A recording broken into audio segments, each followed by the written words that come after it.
world's largest, most expensive, and most glamorous ship was dying. After only 5 days of her maiden voyage, she had been mortally damaged by an iceberg. Her death had been slow and drawn out for more than 2.5 hours as the icy waters of the Atlantic gradually filled first her holds and then her decks one by one. Eventually she sank, taking with her more than 1,500 people, passengers, officers, and crew. All the time we, the few survivors in the totally inadequate lifeboats, looked on, hearing the screams and cries for help from those drowning and rapidly freezing to death.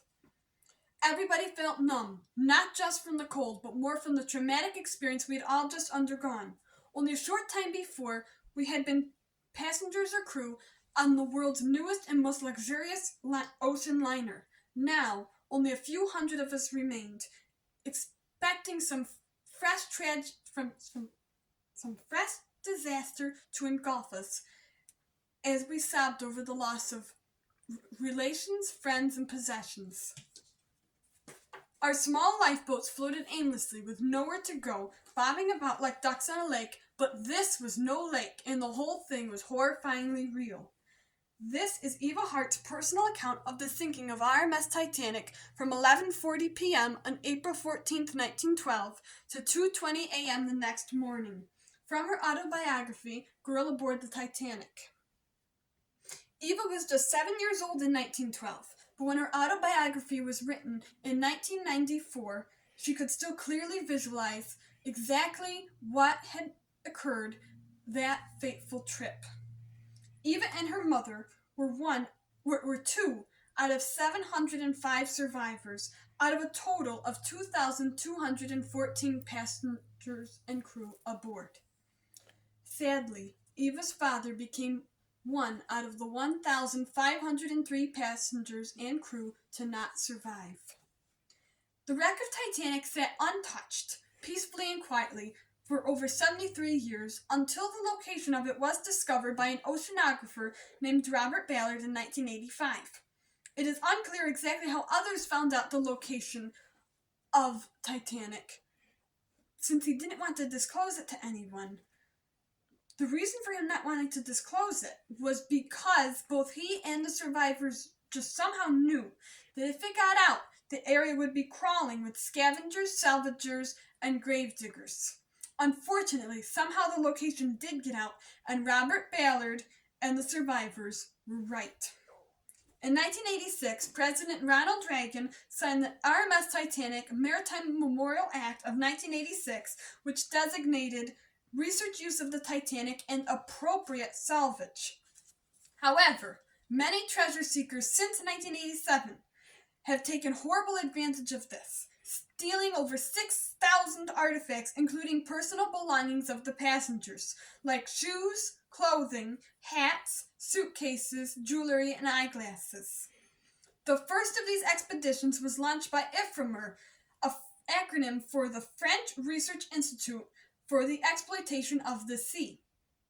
The salvagers in this expedition ravaged and destroyed the ship, looking for artifacts which they brought a couple hundred of. They even broke off the crow's nest off the mast in an effort to get inside of it and break off the ship's non-working telephone that was inside. I personally do not think that destroying the ship itself is what Ronald Reagan had in mind when he said appropriate salvage, and feel that so many people have taken and are taking horrible advantage of this. Titanic is a gravesite and should be left in peace. Eva Hart's reaction to the salvage was, "It is appalling to know that my father's grave is now being desecrated by people anxious to dredge up and sell anything they can find from the wreckage area." In 1994, RMS Titanic Incorporated, an American company, went to court and became the sole salver in possession of the Titanic from 1994. They have been the only legal organization to salvage artifacts from the wreck. To date, they have taken nearly 5,000 artifacts. One of the artifacts they set their sights on is a 24 by 20 feet piece of the Titanic's hull, now known as the Big Piece. This excerpt from National Geographic magazine about the Titanic says that RMS Titanic Incorporated planned to drag the piece underwater toward the American coast so that it could dramatically enter New York Harbor, symbolically ending the interrupted journey from Southampton. It goes on to say that Hurricane Eduardo had other ideas. The storm moved up the eastern seaboard and churned up the surface waters of the Atlantic. Stresses and strains multiplied on the cables until they finally parted and the big piece dropped to the bottom of the ocean once again. Now, I personally think that it's pretty strange for a hurricane to occur like that, don't you? I think that something was trying to protect Titanic from those gravediggers and they should have listened. However, and left it alone. However, unfortunately, they didn't listen, and they went back 2 years later and retrieved it, so now it's being exploited on display at the Luxor Hotel in Las Vegas. As if retrieving it wasn't bad enough, they also cut it down and disrespectfully call the other piece the little piece and exploit that too. Now, there's a lot of controversy over if the piece was once part of an occupied cabin or not. But because of all the research about Titanic that I have been doing the last couple of years, I believe that it was, and that it was room C86, which was definitely occupied. Just recently, in June 2023, a submersible named Titan imploded on its way down to see the Titanic. Now, many people thought it was just a tourist sub, but I found out that in 2020, they had been denied access to ravage and destroy the Marconi wireless room and destroy and salvage the Marconi wireless equipment. So they were headed to do that when illegally when their sub imploded. I do feel bad for the families of the crew, but the crew did have warnings ahead of time.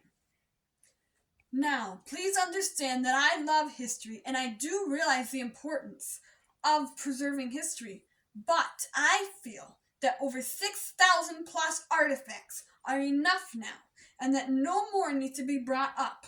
However, the artifacts that have already been collected should be in museums and not in personal collections unless they were inherited by the descendants of Titanic's passengers or crew. I have learned through researching the exploration and exploitation of the Titanic that there is still a lot of gray area and controversy that I myself can't even fully grasp. However, I hope that my speech helped persuade all of you that Titanic is a place of reverence and needs to be left in peace. I also hope you're persuaded to take action in protecting Titanic by encouraging laws to keep it safe as an endangered historical site. Eva Hart said, I would like to see Canada extend her territorial waters far enough to include the area in which the ship is known to lie in order that it can be declared sacrosanct from fortune hunters, scavengers, and ghouls. Perhaps Eva has a point about this. Titanic probably would be safer if it was in guarded Canadian rather than international waters, and it is close enough to Nova Scotia, so that could be a strong possibility. Titanic is a grave site and should be is a place of reverence and should be left in peace. Robert Ballard shared his personal feelings about not taking anything from Titanic by saying, all of the people who fell to the bottom of the ocean, the only signatures left are their shoes, and they're in pairs of shoes, mother's shoes with baby shoes. And I realized I was at a cemetery and nothing should be taken from this site.